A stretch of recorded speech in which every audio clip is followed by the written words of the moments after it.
Welcome to the Startup Grind.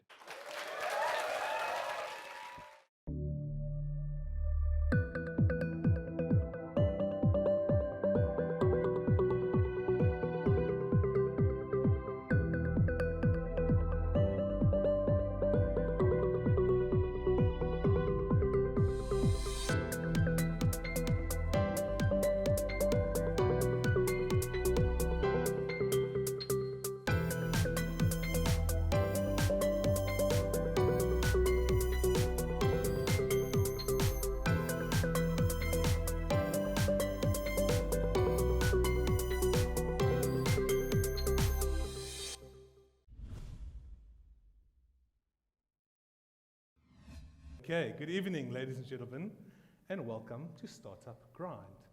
So we host these events every single month in Cape Town. We've been doing this for over 2 years now, and we also do this in 175 cities around the world. The idea is to try and help entrepreneurs to be able to come together, to network, to make the connections, and therefore be able to do better in their businesses, but also to be able to learn from the experiences of other entrepreneurs and hear the stories of what has been happening in and around their own cities. Good evening, everybody, and welcome to Startup Grind. I hope you all, for who's the first time it is, that you enjoy it and that you learn lots, and even if it isn't your first time, that you go away with so many learnings that you just want to come back next time. I know we always want to. So tonight we have a couple of amazing prizes. The first of which is 2 lovely cooler bags from Elgin. So not only is it a cooler bag and a really snazzy, awesome t-shirt in it, but there are also chicken vouchers in there. So if you love chicken, start tweeting with hashtag #StartCPT. Cool. And just so that you all know, tonight is Wonder Woman Media's last Startup Grind. We're very sad to be leaving you guys. We really love you lots, but unfortunately, thank you. But we're moving into social media training and consulting. So if you do your own social media in-house, you're welcome to come chat to us, and we'll help guide you in the right direction. So yeah, enjoy tonight. And don't forget, hashtag #StartCPT, and I'm looking for the most original creative tweets. Great, thank you very much. You can ask your questions there. When you get to slido.com, you just type in hashtag #StartCPT, and you can ask your questions. You can also, when you put your tweets on, it will also be able to come on the wall. You'll be seeing it flopping it through between. Okay, so tonight we are speaking to Jeanne. Now, Jeanne is born in Cape Town, but what she really did do very well was she was the best businesswoman in 2006. She was the Female Farmer of the Year, according to the Department of Agriculture in 2006 as well. And in 2014, she actually won the Premier Entrepreneurship Recognition Awards for one of the best entrepreneurs, the overall winner. I think that's incredible, guys. Thank you, well done. Yeah. So, Jeanne, where are you? Come forth, come forth. So can we all, this is a very American theme, but can we all stand up, give a massive applause for Jeanne. Woo!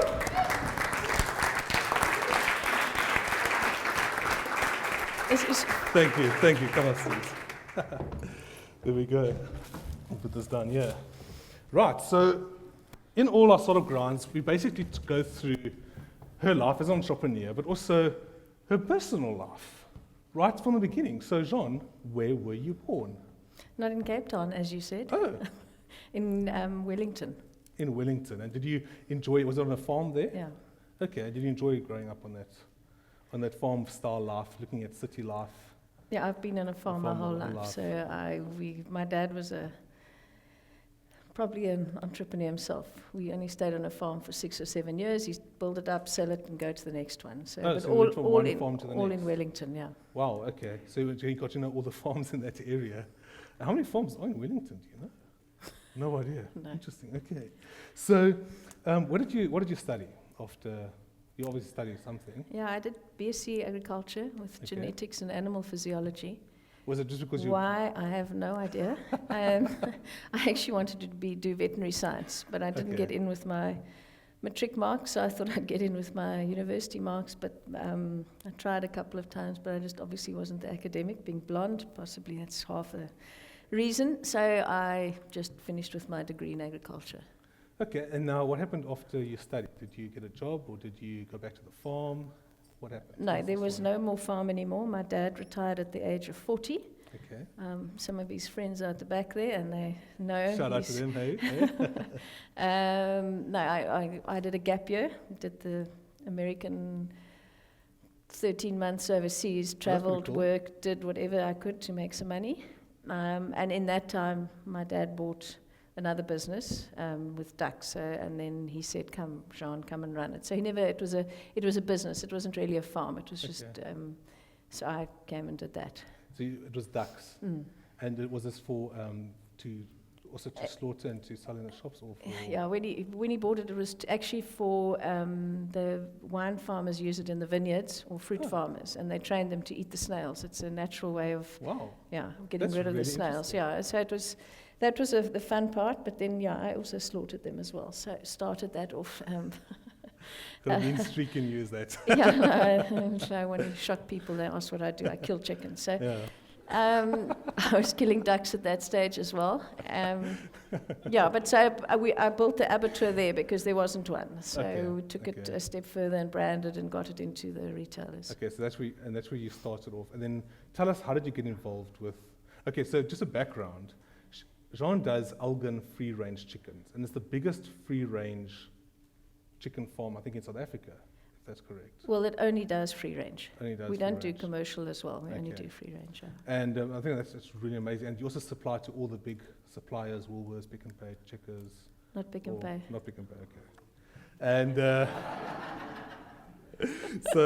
and tell us, how did you get involved? How did you start? How did the business start? Actually, when I got married, I decided that I wasn't going to work anymore, and I was back on a farm, and I was in my element, and I was really just doing chickens for our own consumption in the house. So there wasn't a business plan. There was no big vision out there to create a whole big chicken industry. So I did it for our own consumption, and then when friends came around for dinner, they'd say, "Oh wow, where'd you get this chicken?" And they were nice and big, and they tasted different. So coming from the ducks, ducks can't have any medication in their feed; they will die. So I would go and get feed from my dad's farm, and give the chickens the non-medicated feed, because that's how I wanted to do it. And so it started from there, 100 chickens every 6 weeks, and then friends said, "Well, when you do it again, why don't you do 10 for me and 10 for me?" And that was 18 years ago. And And it's grew. grew up. How big was your backyard back then? it was, well, it's on a farm, so I mean, It was a big but one, but okay. but it was in a single garage Single garage size. space. And how much space do you now use for your Elgin Free Range? I must quickly do some sums. We've got 42 sheds, and they are 1,000 square meters. So 1,000 square meters. 42,000 square meters, which makes it what in? That's big. But that's not all on one farm. So we've got contract Okay. growers, so it's all over. Oh, okay. So not all of it's grown on No, your farm. no. Some of it are other. But I suppose you do quality checks on those farms, and they've got.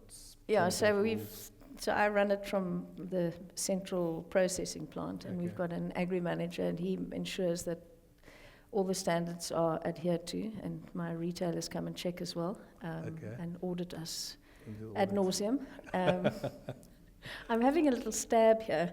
You'll hear Okay. there's a chuckle in the audience, but you'll Oh, right, okay. Hello, guys. There we go.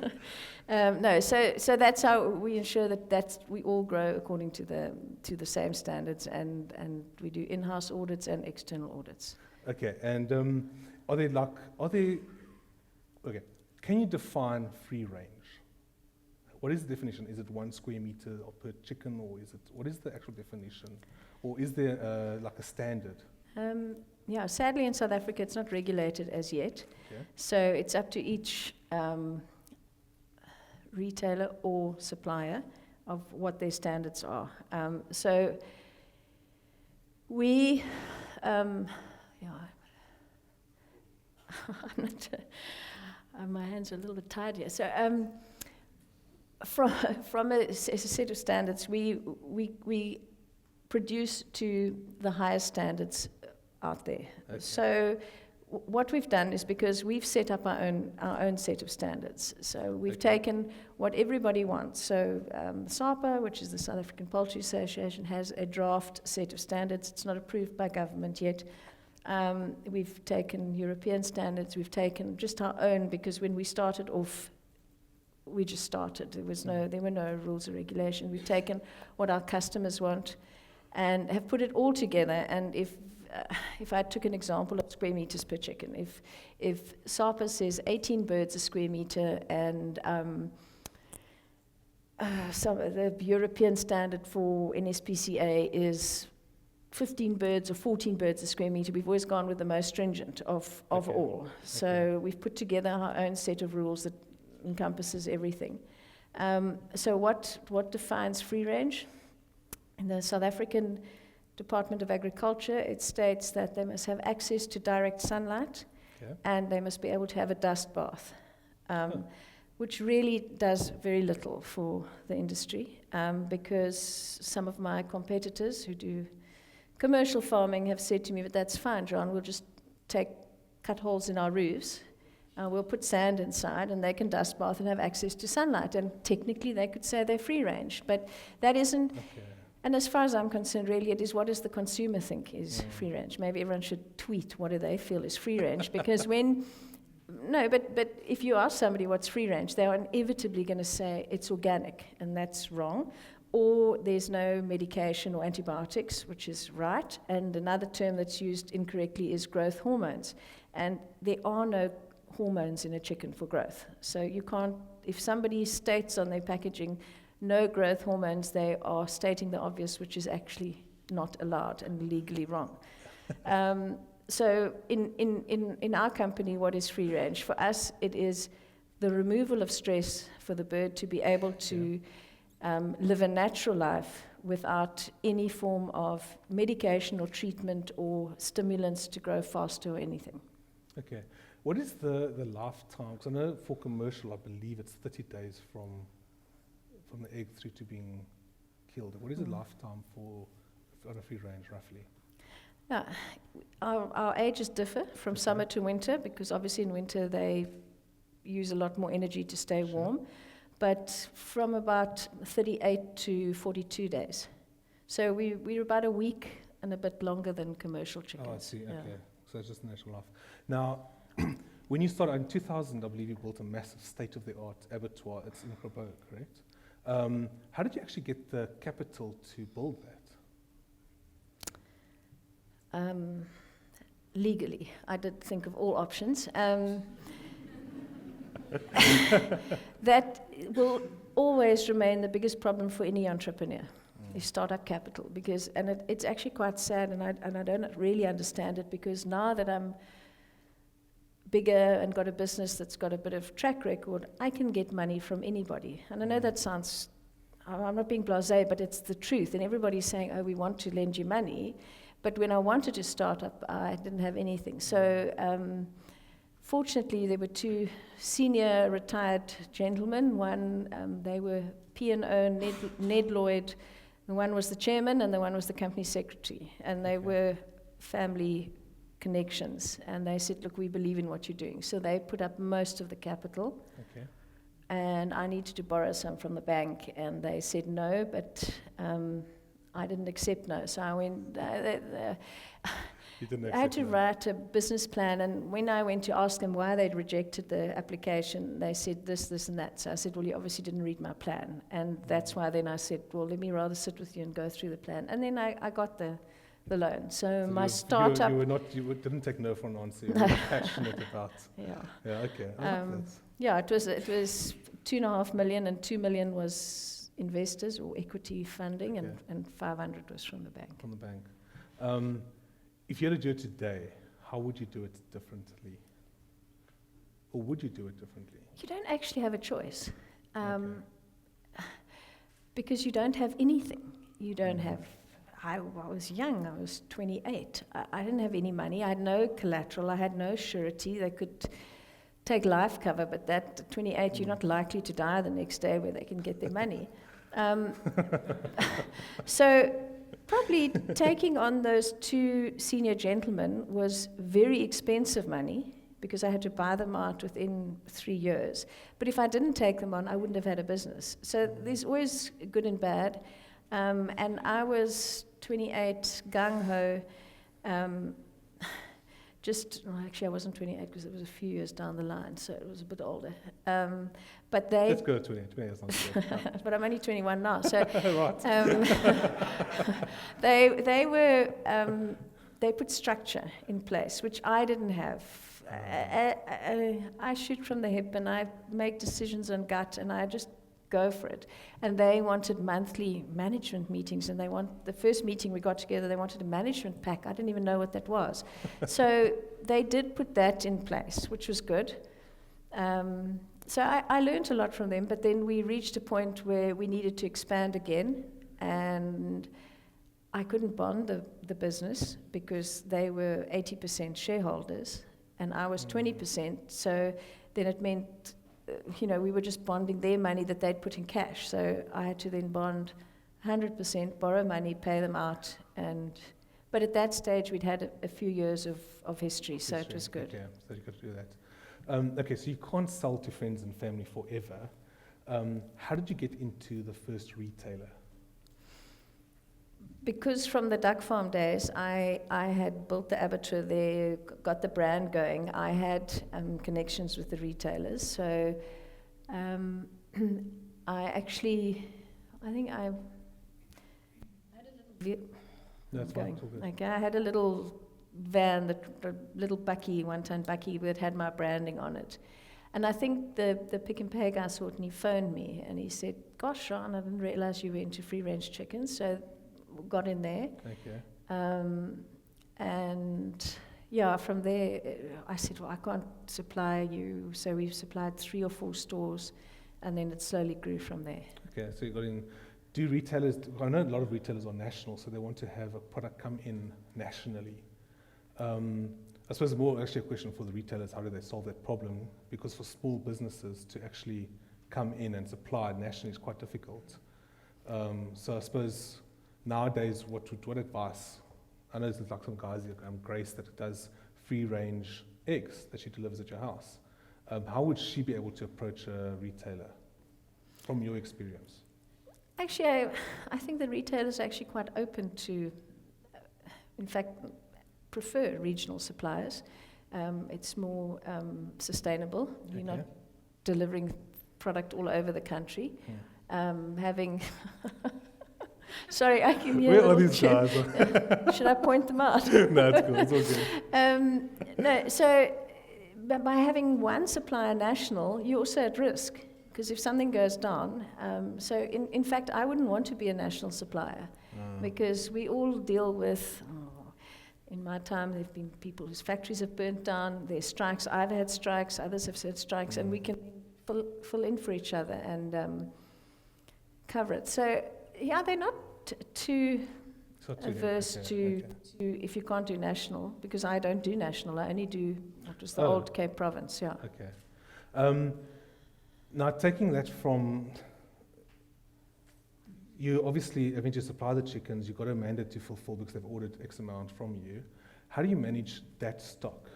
I mean, the birds get disease because they don't get any antibodies or antibiotics or anything. So how do you manage that process with diseased animals? Yeah, we've been doing it now for a while, so we know what our mortalities will be. Okay. We vaccinate our birds, so which is basically giving the bird the disease, and they build up their own immunity against it, which costs much more than antibiotics, which is why most people don't vaccinate. They rather treat, medicate. Sure. Does it cost more because of the loss, or does it cost more because of the actual product that you buy? The product you buy is more. So we sort of know what our mortalities are, and we work our volumes out around that. If we've had the odd heat wave or fire, or we've had wild animals getting into the sheds, and then you have a big loss, but it's never been sort of that we haven't been able to supply anybody. The biggest way we haven't been able to supply is more plant breakdown or political violence, riot strikes. Has been more of an issue for me than diseases. Oh, really? Wow. Okay, so the question on Slido is, what is the average lead time to get your chickens into a big retail outlet, from first contact to first sale? Sure. That depends on the retailer. With every single one, I've had a whole different experience. So from the first one I was with, that took a while. We built the plant, and there was a whole process of getting there. They then let me down and couldn't take. So that was probably a year of working together with them to build this situation. When that didn't work, I picked up the phone and phoned a number. I don't even know who it was. And that was then getting into WoolWorths, and that was 2.5 weeks. That was rough. And it was in October, which is just before Christmas. Yeah, so that's rough on its own. Yeah. So that was so from a year to 2.5 weeks. But it depends on the situation and circumstances. Do you export? No, not yet. Okay. But we are now registered for export, Oh, so okay. we've got export approval. But that's also challenging because each country has different requirements. So, yeah, I'm not exactly. We're looking at. We can really only export to countries that can't produce their own food. Oh, I see. Because okay. obviously the freight is expensive. Yeah. So, like Seychelles, Reunion, UAE. Is what we're looking at. They import all their food. Oh, okay. Who designed your packaging? Sure. Did you get somebody come in and do a whole, like, how are we going to package it? Yeah, we do that. We do that. Well, our logo and our branding. Yeah, we do that now. So I have a proper PR company. Before, it was friends, family. Who can draw something. So it's sort of, as you progress, you can sort of then hand over and delegate to others. Delegation, you quite a lot about, because obviously, I mean, now you're running, how many staff do you actually employ? 350. 350, that's a lot. Obviously, you've got people that has to manage that, and you managed it in the beginning, and now you've got to have people that manage this. How do you get the right staff members into your company? If I knew the answer, I'd have all the right staff. It's trial and error. We go through quite a process now of interviews. We also, and this is very scary, but started a year ago, that every single person we employ goes through a pre-employment polygraph test. Really? And it is devastating what is out there. Devastating. Yeah. From senior positions down to supervisor, drugs, police record, blacklisting, theft in most companies that they've worked at. So we implemented the system, and now we're finding that there's nobody we can employ.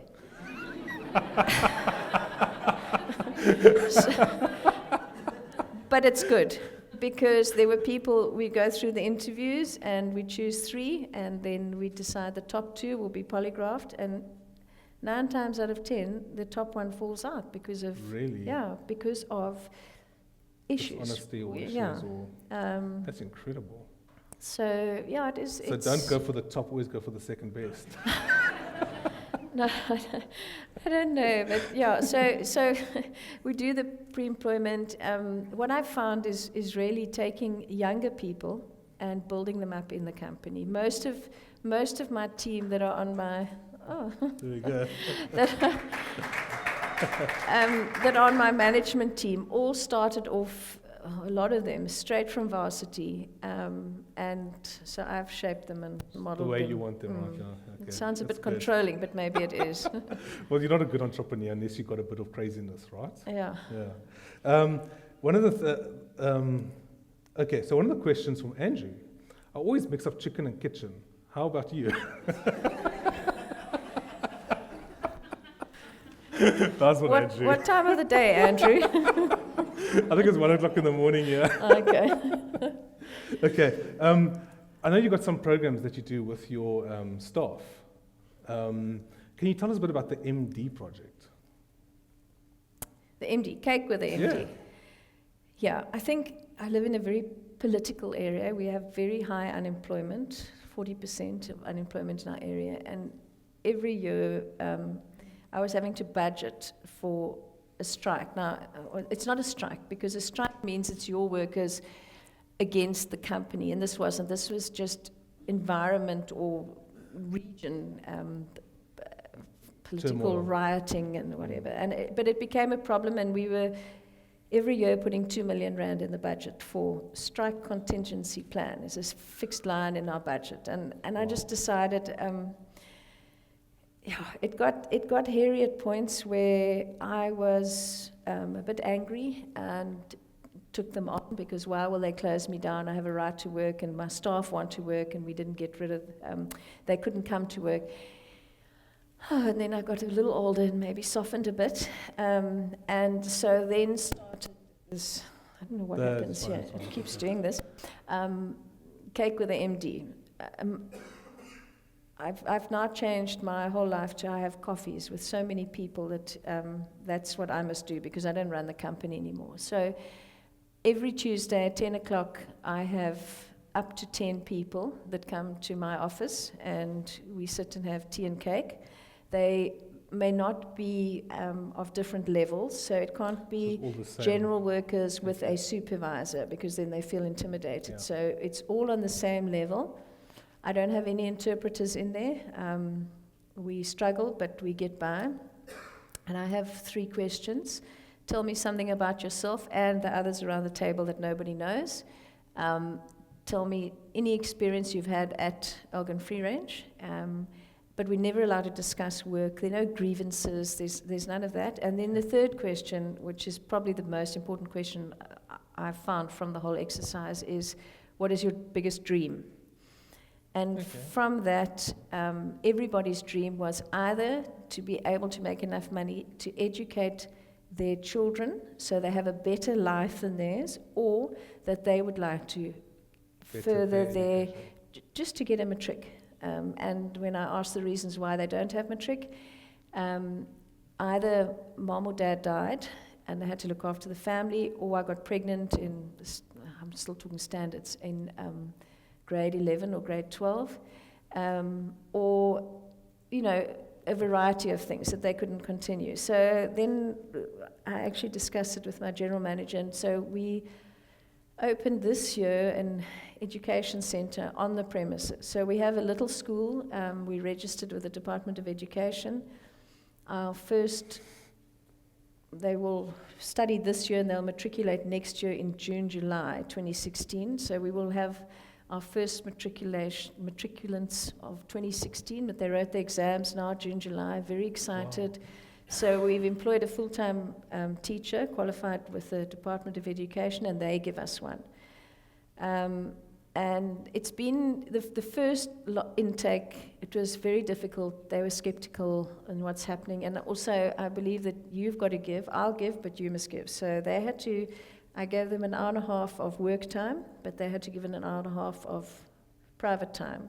Okay.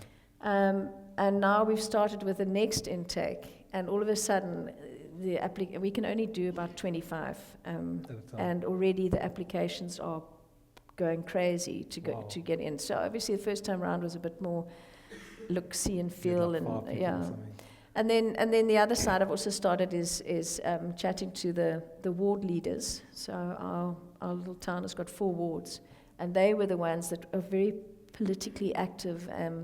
So they come to my office once a month, and we sit and meet. So I've now, for next year, my full CSI budget will go just to the 4 wards, but they need to involve everybody and say what their ward would need. And the first ward has come back, and again, it always boils down to the kids. They would like me to build a playground for them, which is simple and easy to do. So that's the project for next year. That's really cool. Yeah. So. Okay, tell us a bit, what is your biggest failure as an entrepreneur? Yeah, okay, we'll keep it there.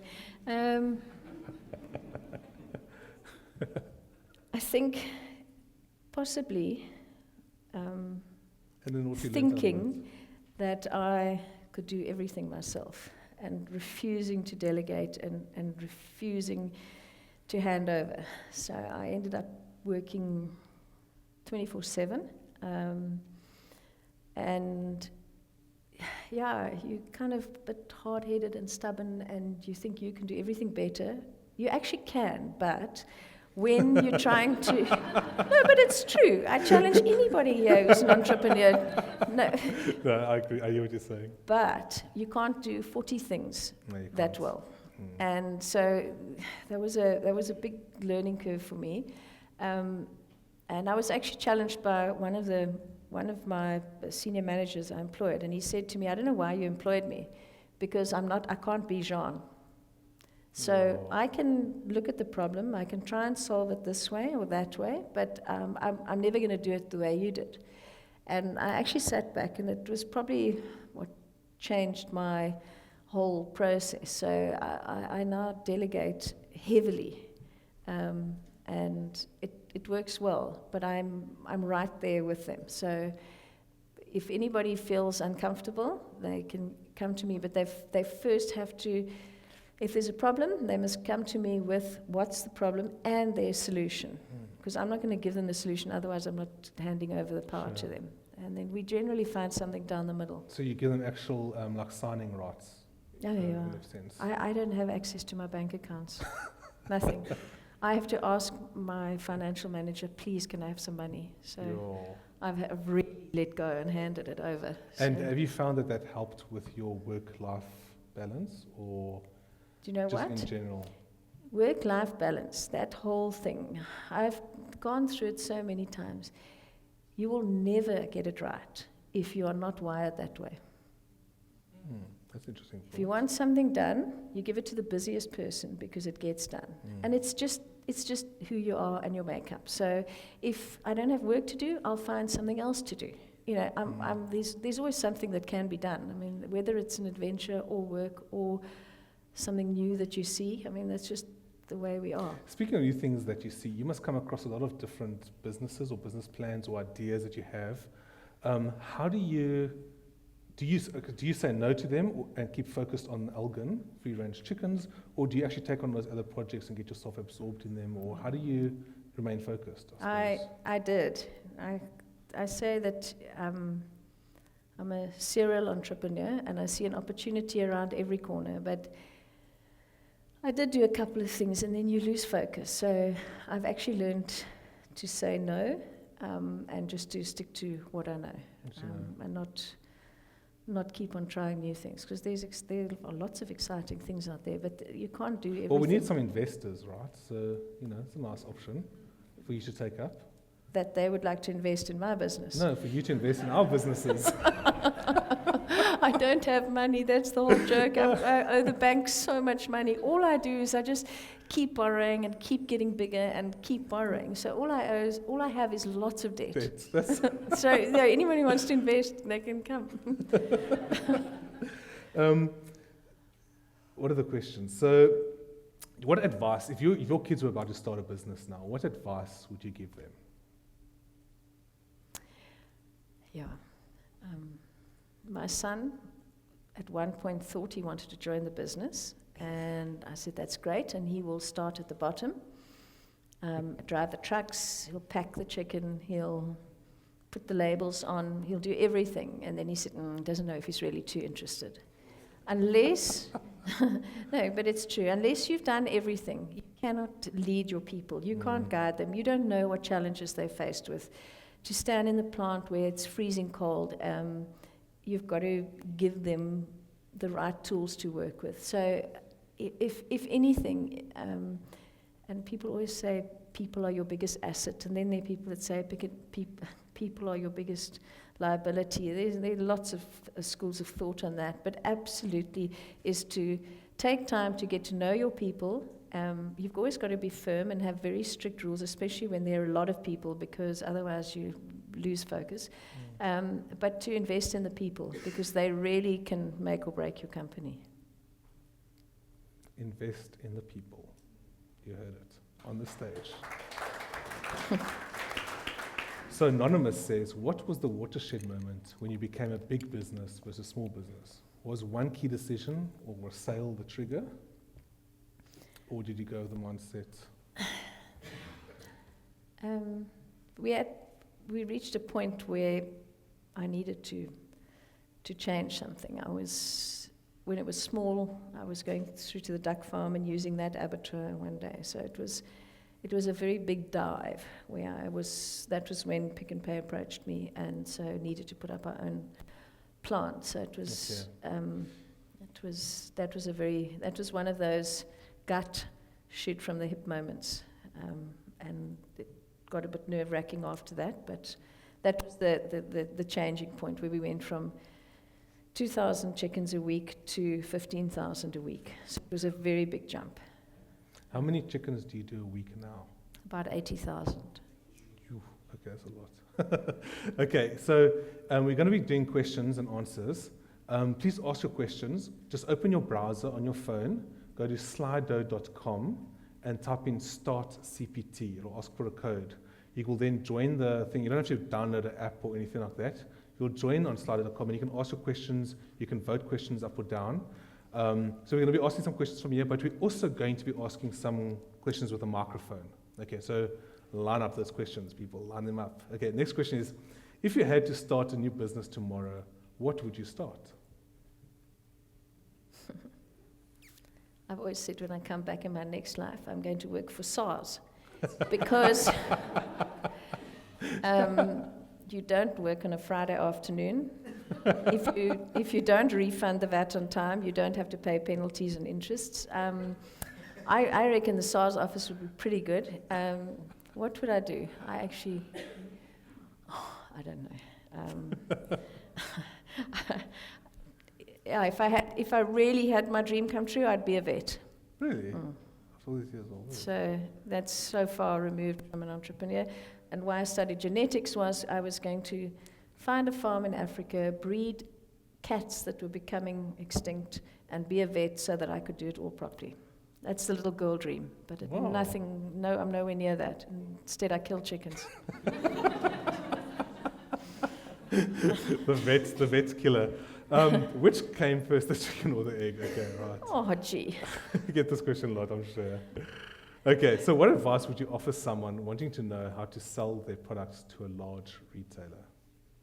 Okay, I think we kind of answered that question, kind of, but do you have any other insights? You've got to have something unique. You can't have something that everybody else has got. You've got to have something that's going to stand out. I don't know what advice. I mean, go there, find out what they want, see what their clientele is after, who they're aiming at, and try and get something different that they would want, that nobody else has. Okay. Any questions? Has anybody got any questions? I saw a hand. Yes. Okay. Let's just give you this microphone. Switch is on. There we go. Thank you, Jacques. Hi, Jeanne. My question is, why do you do what you do? Because this business obviously grew so big. Of course, many times you probably feel to yourself that so many things are unnecessary, lots of stress, but also obviously lots of joys. But you're a wife, you are a mother. Why would you allow this in your life? Does that make sense? Because I'm an entrepreneur as well. I'm passionate about what I do. I'm driven. It's exciting. I enjoy what I'm doing. That's probably the bottom line. I'm all about ethics and morals. I'm a bunny hugger.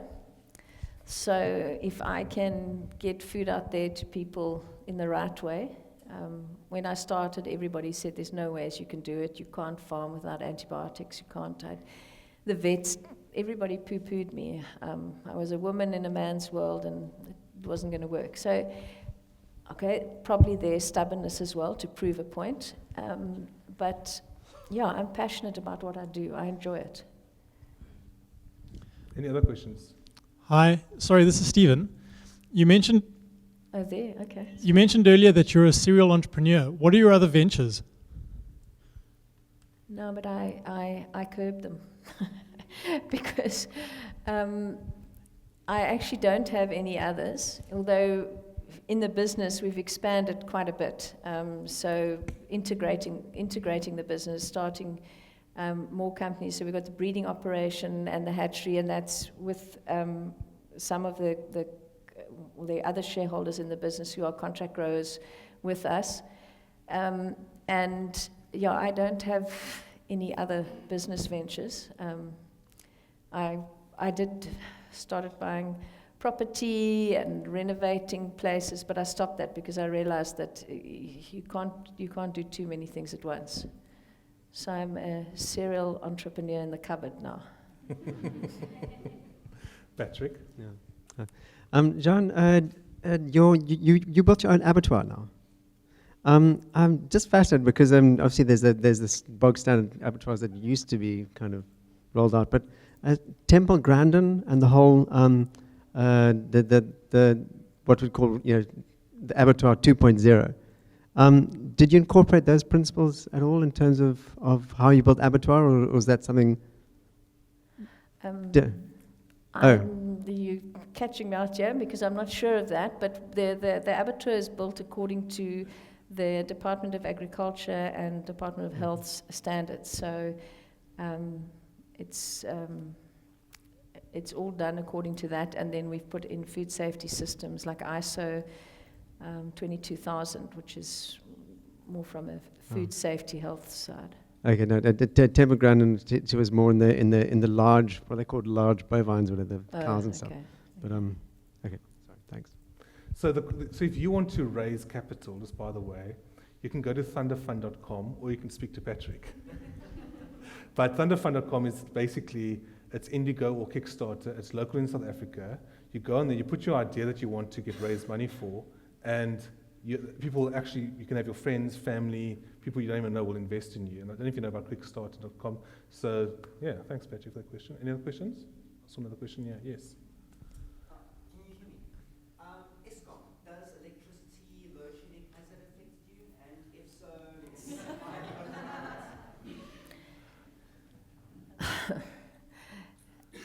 No, how would Eskom have affected me at all? I run 24/7 refrigeration, all the equipment is on, it's a nightmare. It really is. I've finally invested in generators this year, so we run on Jennies, but to run your plant on diesel, it's not a joke, it's expensive. I considered, because generally we don't load shed at night, so I considered shifting to a night shift as opposed to a day shift. But the toll it takes on your staff is actually not worth it. Most of our staff are women. What do they do with kids and school? It just doesn't work. So what do? You know what, we're pretty hardy South Africans. Every challenge gets thrown, we just work our way around it. So we just put more money into Jennies and buy big diesel tanks.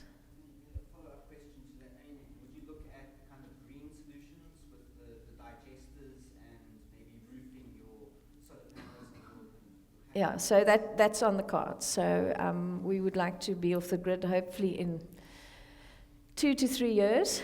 The capital must be quite massive for the... It's actually, there's a good payback. Okay. So you can do it within 5 years. You can pay back your solar panels. Okay. But Eskom can't yet feed back into the grid. We can't be completely green without Jennies. Eskom hasn't managed, it's quite technical, so I don't know if you are that way. So I can't run solar because if I go into load shedding, my solar would feed back into the system and then it would blow out Eskom. So you understand that. So I have to have 3 sources right now, which would be solar, Eskom, and a Jenny. But we've just built I've just expanded now, we're in the middle of expanding to 3 times the size, but all the roofing structures have been built to be able to handle the solar panel load cell capacity. And then on biodigesters, I've been looking at it for 5-6 years. There's nobody yet that's managed to come forward with a solution that works with just our product. In pork and beef, they've done it, but nobody's done it with chicken abattoir waste. The next entrepreneur, $500 million idea. There we go. Right? Yeah. Right, your question. Hi. Excuse my ignorance, but is it correct that we don't eat male chickens? Or is it? No. So we eat male as well? You eat male and female chickens. Okay. No, because I once saw this thing where they like took... You don't know which one you're eating, but they're both on the shelf. You were told by a friend, sorry? No, I once saw this thing where they like, I don't know why they did it then, but they like disposed of male chicks. Yeah. So that's in the egg industry. Oh, okay. So I do meat. Okay. So because the males don't lay eggs, they have no purpose, and the eggs that you buy are not fertilized, so they don't need the males to fertilize them either. So they... Would they supply you with No. their male? So it's a whole different Oh, it's the way you breed, feed it's the a thing. whole, Oh. a whole different operation, yeah. Okay, that's quite interesting. Yeah. Yes. Because it's a whole different breed, and the egg-laying breed is small, they don't put on much meat. You wouldn't buy it if you saw what the Like male... a little lump, little... They're very scrawny, they don't put on weight. Yes. Okay, there at the back. Hello, Wellington. Nice to have you. So as a serial entrepreneur, how do you decide to focus 100% on one thing? Because as you go around your network, you're always getting bombarded. I mean, what was the switch for you? Was it the need to expand it at that level, or how do you do it? I think I had to make a conscious decision to just focus on certain things. I probably reached burnout somewhere along the line. And that was when I realized I need to delegate. So I started delegating and let other people come up with ideas, which was phenomenal because some things they do a hell of a lot better than me anyway. It's more just to focus. I had to make real decisions to focus on what I was doing. Okay, go on the white. Financial question. Your Yeesh. current profit margin, if I may ask, and also how do you maintain a balance between not letting your profit margin go too low and expanding the business? If you ask me what my current profit margin is, are you wanting me to give you NP percentages or? Percentage, yeah. Okay. You probably will fall off your chair. Okay. About 2.8%. So low. After interest and depreciation. Mm-hmm. Bank It's a interest, numbers paying loans. game. It's not big. So it's very low. How do you keep that? Well, obviously, if you want to grow, you take on more debt. Profit margin Yeah. probably goes down to 1%. So you how do try and make- fight and pass increases through to your customers? No, it's a numbers game. So we sell the more chickens you do on a lower net profit. You make the profit, but it's tight. At the moment, things are tight in the poultry industry. Amy, Siano. You mentioned being a woman in a man's world. What challenges have you faced being? Is my voice not loud enough? What challenges have you faced being a woman in business? And on the flip side, what opportunities have been available to you? Yeah, I had this long debate with my son the other night about he's so sick of feminism and all of this. And so he actually told me, Mom, do you know what the true meaning of the word feminism is? It's equality.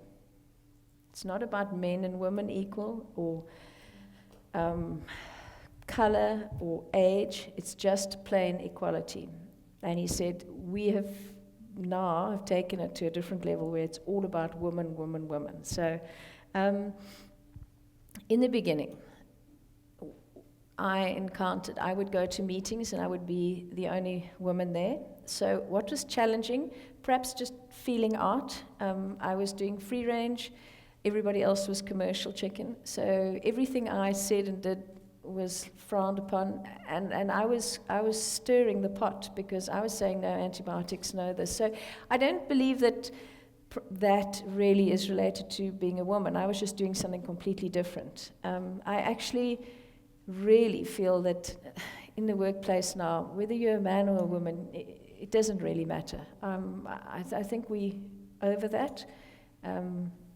People listen to being a man or woman, although South African men are slightly chauvinistic at times. So. At times, slightly. See, I think I've got a question here. Hi, my name is Sia. 2 questions.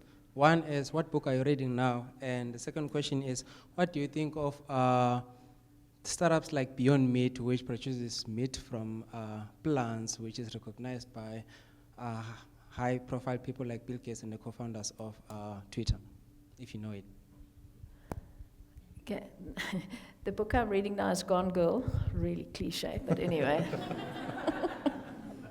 I'm very proud to say I'm reading again. For 5 years I haven't read a book, so I'm now on my third book in 3 months. So it's very nothing too exciting.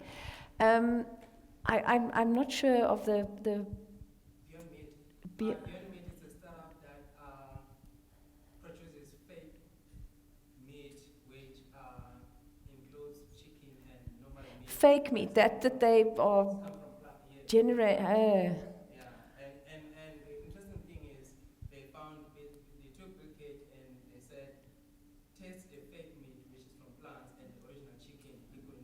They couldn't taste the difference. Interesting. That's interesting. I would love to find out more about it. If it's cheaper to produce, I think it's fantastic. But we need food. We're going to run out of food, so we've got to come up with clever ideas. Okay. And in the Washington DC now, it's over 4,000 retail stores. Cool. That are using that product. Wow. Beyond Meat, okay. I'll look So if anybody needs a web developer, speak to Sia. Okay, I think the last question, at the back there, yeah. Hi there. It's actually about 3 questions, but they're very short ones. You said you were doing about 15 birds per square meter. Is that right? 1.5. 1.5, yeah. So what are the commercial people doing per square meter? What is the difference? Yeah. I don't like answering on behalf of commercial people because that's not what I'm into, but so they vary, and there are a vast array of commercial producers out there. I've heard from 18 birds a square meter to 32 birds a square meter. Yeah. So they don't move very much in the square meter, obviously. Now you must remember, if we say 15 birds a square meter, that's where they go into at night. But during the day, the houses are open. So they've got exactly the same amount on either side. So effectively, during the day, we've got 5 birds a square meter. Okay. And then just the last question on that is, when you hear about WoolWorths and other places, and I'm not allied to any of them, so I don't really mind mentioning the names, but you hear them, they talk about injecting them with brine and water and various other things. What is that all about? Okay. Brine injection is brine injection. It was started long ago to enhance the flavor. So it was meant to be a small amount. It then was found as a tool or a mechanism to pump water, salted water, brine, into the bird, and they freeze it quickly. And then they can sell, because it's cheaper water is cheaper than chicken meat to produce. So then you can sell 50% of the product is water and 50% is chicken. So it brings down your production costs by half. So you can obviously sell it for a lower price. I could spend an entire evening discussing brine injection. Fortunately, if you buy your fresh product, you're fine. We don't brine inject.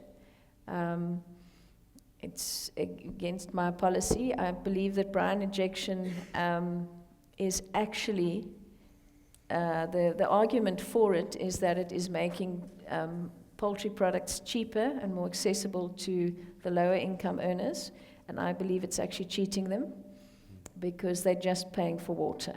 And when you see the size of the portion that comes out of an IQF bag, and you cook it and you see the size portion, they're not getting value for money. So I have very black and white vision on brine injection. I don't believe in it. I think it's terrible. I do believe that our industry has taken it to the extreme and no longer uses it for what it was intended, to gently tenderize the meat prior to freezing. I sat in on the South African Poultry Association board. We had DAF there, Department of Agriculture and Fisheries, and all the role players in the industry. I went up just to partake and just see what was going on, and there was only one company that was prepared to put their injection value on the table, and they said 30%, where the allowed rate is 18%.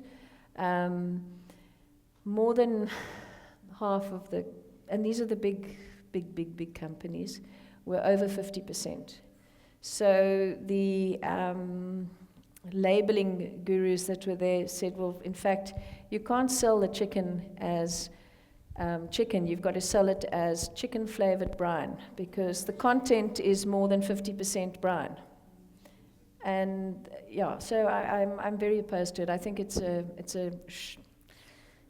devious way of trying to sell chicken. Why did you start your factory shops?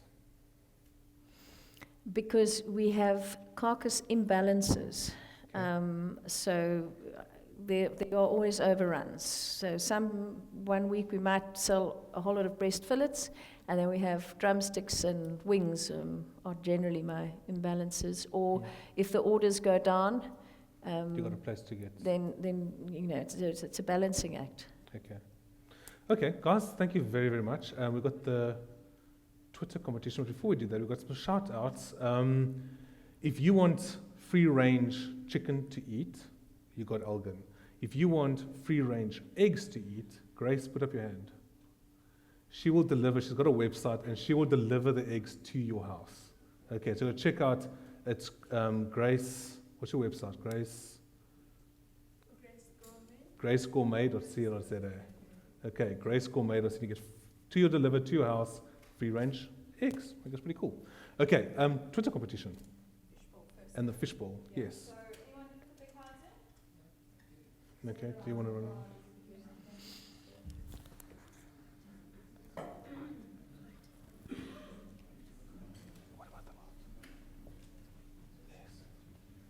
Okay, so while we do that, the Twitter competition, yeah. Please put your business cards in there. We'll do the draw.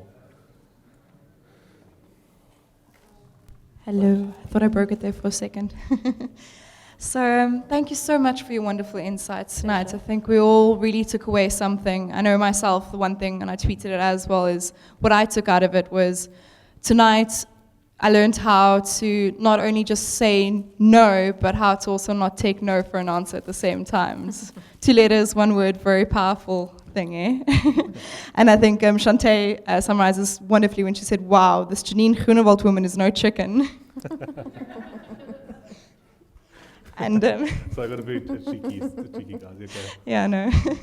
But the winner tonight is, well, before I say who it is, because I always never go around to the tweet afterwards, but the tweet reads, Cake with the MD, so simple yet so profound. It's all about communicating across your organization. Simon, where are you? There you go, you won. Simon, nice. Does he actually know you? There we go, you get to win this. Great stuff, well done. Thanks, Simon. Yeah, he's becoming quite a regular at our events now. Business card draws. We have got, there we go. Take something. You can't look, you can't I'm look. just That's teasing. cheating. He's got a soft business card. All right. Avanza. I'm too old. Avanza, Darian Leprini. Well done, well done. Here's your prize. Give him a round of applause. You can add it to him. There we go. So it comes with Daddy's Deal voucher for 200 Rand, as well as a bag and some Elgin goodies. Okay, pleasure. Brilliant, thank you, well done. You can draw another one. Oh, another one. I'm not allowed to look. There we go. Maybe it's on the other side. It's you, plugged out. I can't find a name. It's Lee. Come on, Lee. You don't have your name on here. You get a daddy's deal. Oh. Thank you so much. Thanks, Lee. Okay, great. Thank you. Right, so thank you very much to everybody. Thank you so much to our sponsors, Payfast, Townhouse Hotel. Also, massive big shout out to Hometown Productions. They come on board and helped us out. Daddy's Deals, Sir Juice, Cape Town Magazines as well. Thank you very much. Focus Photography. The guys at the front door, known as Code Like Clockwork. They're one of the best dev houses in Cape Town. Okay, so there's two things happening. One thing, everybody that's won a ticket, please go and see, or won a prize, sorry, please go see Jacqueline, you can, there she is. Please give you your names because there's some other follow-up questions and stuff. And also, it is Financial Week this week. Did you guys know this? Cool. So Financial Week this week, you can get, where's Louis? There we go. Chat to Louis, he will give you 1 hour free consultation for your business. Accounting consultation. Financial planning, okay. So you go check it out and structuring, everything like that. So yes, that's very cool. Thank you very much for that. That's great. And then, thank you very much, Jeanne. Appreciate it. Really appreciate it. Leave the stage. Okay. Your lanyards. Can you, oh wait, sorry, no, I forgot. Sorry, my bad. Okay, so where's the fishy? There he is. So this is Jaws the Fish, hashtag Jaws the Fish. And redfish.co.za, go check them out. If you are looking for a plumber or electrician or somebody, a service guy to come and sort out something, go on to redfish.co.za and you can find vetted, and the ranking system is really brilliant. This is yours. So you can go tweet hashtag Jaws the Fish. Thank you very much. But before you go as well, you get Fruit Cube will be delivering fruit to your offices for 2 deliveries. So here's the first one. Some fresh fruit. Yeah. So thank you very much, guys. Fruit Cube. There we go. Thank you. Okay. Your name tags. We're going to have a competition in about 10 or 15 minutes' time. Go outside, go hang your name tags on the rack outside. We will then be doing a draw where you'll be earning 10,000 rands worth of advice. It's a course that you'll be going on, or it's an hour thing. So please do handing this in, and we'll be doing a draw outside. Guys, thank you very much, and I hope you enjoy the evening.